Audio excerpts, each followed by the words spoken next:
ఆంధ్ర కాంట్రాక్టర్ల కమిషనర్కు KCR కకృతి పడ్డారని CWC member చల్లా వంశీచంద్ర రెడ్డి అన్నారు. అయితే 10 ఏళ్ల బీఆర్ఎస్ పార్టీ ప్రజలను మోసం చేసిందని, పాలమూరు రంగారెడ్డి ప్రాజెక్టు పూర్తి చేశామని అబద్దాలు చెప్తున్నారని ఆయన ఫైర్ అయ్యారు. అయితే బీఆర్ఎస్ మేడిగడ్డ పర్యటనకు కౌంటర్గా వంశీచంద్ర రెడ్డి సారథ్యంలో ఉమ్మడి రంగారెడ్డి మహబూబ్ నగర్ జిల్లా ఎమ్మెల్యేలు ఇవాళ పాలమూరు రంగారెడ్డి ప్రాజెక్టును సందర్శించారు.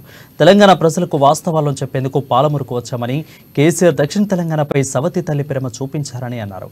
కేసీఆర్ ఫ్యామిలీ నిర్వాకంతోనే మేడిగడ్డ కూలిందని, బీఆర్ఎస్ గజతంగులు మరోసారి మోసం చేసేందుకు మేడిగడ్డకు వెళ్లారని విమర్శించారు వంశీచంద్ర రెడ్డి.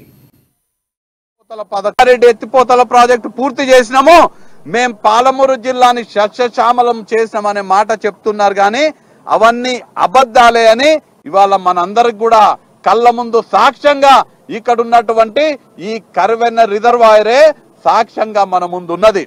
కర్వెన్న రిజర్వాయర్ కి ఇప్పటి కూడా ఈ పాలమూరు రంగారెడ్డి ద్వారా ఒక్క చుక్క నీళ్లు కూడా ఈ రిజర్వాయర్ కు వచ్చేటువంటి పరిస్థితి లేదనేది మనం గమనిస్తున్నాము.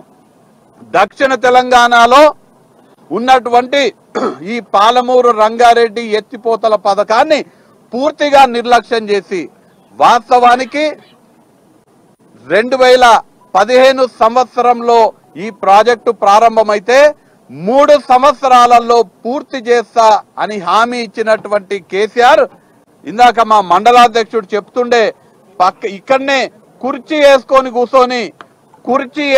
కూర్చొని నేను ఈ పనులు పూర్తి చేపిస్తా దగ్గరుండి అని చెప్పినటువంటి కేసీఆర్ ఇవాళ పనులు ఎంత నాసిరకంగా ఎంత అసంపూర్తిగా ఉన్నాయో మన కళ్ళ ముందు సాక్ష్యంగా ఇక్కడ కర్వెన రిజర్వాయర్ మన ముందు కనిపిస్తున్నది.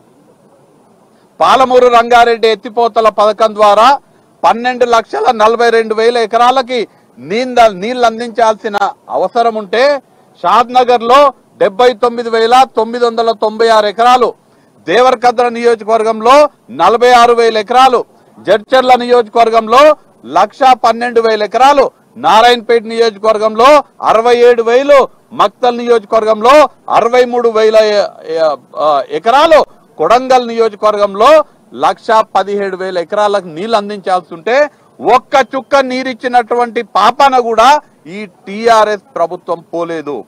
ఎత్తిపోతల ప్రాజెక్ట్